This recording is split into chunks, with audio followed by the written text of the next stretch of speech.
తుఫానులో నిమ్మళము. విశ్వాసము యొక్క పాఠము.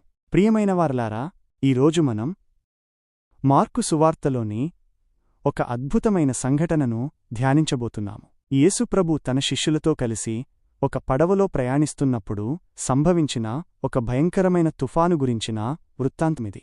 ఈ కథ మన జీవితాలకు ఎంతో విలువైన పాఠాలను నేర్పుతుంది. ఒకరోజు సాయంకాల సమయంలో యేసుప్రభువు తన శిష్యులతో అద్దరికి పోవుదమని అన్నారు. బహుశా ఆ రోజు చాలామందికి బోధించిన తరువాత ఆయన అలసిపోయుండవచ్చు. వారు వెంటనే ప్రజలను పంపివేసి ఆయనను ఉన్నపాటున, అనగా ఆయన ఎలా ఉన్నారో అలాగే చిన్నదోనెలో తీసుకుని వెళ్లారు. ఆయన వెంట మరికొన్ని చిన్న పడవలు కూడా బయలుదేరాయి. వారు సరస్సు మధ్యకు చేరుకుంటుండగా అచానక ఒక పెద్ద తుపాను రేగింది. భయంకరమైన గాలులు వీచడం మొదలుపెట్టాయి.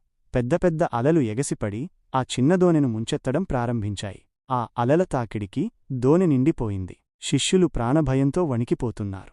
మరి యేసుప్రభు ఏమి చేస్తున్నారు?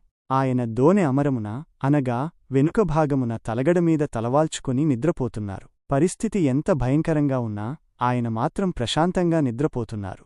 శిష్యులు భయంతో ఆయనను లేపి, బోధకుడా, మేము నశించిపోవుచున్నాము, నీకు చింతలేదా అని ఆర్తనాదాలు చేశారు. వారి మాటల్లో భయం, ఆందోళన మరియు ఒక రకమైన నిస్సహాయత స్పష్టంగా కనిపిస్తున్నాయి.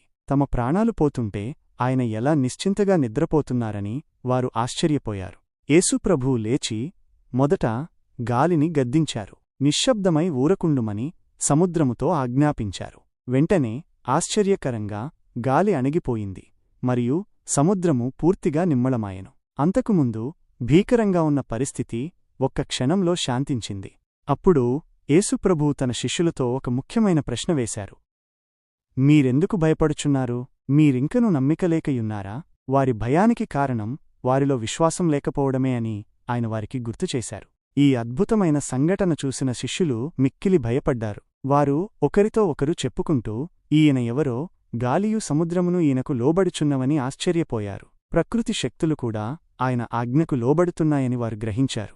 ప్రియమైన వారలారా, ఈ కథ మనకు ఏమి నేర్పుతుంది? మొదటిగా, మన జీవిత ప్రయాణంలో కూడా ఇలాంటి తుఫానులు రావచ్చు. అనారోగ్యాలు, ఆర్థిక ఇబ్బందులు, కుటుంబ సమస్యలు, ఒత్తిడి, ఇలా అనేక రకాల కష్టాలు మనలను చుట్టుముట్టవచ్చు. ఆ సమయంలో మనము కూడా శిష్యులవలె భయపడవచ్చు, ఆందోళన చెందవచ్చు.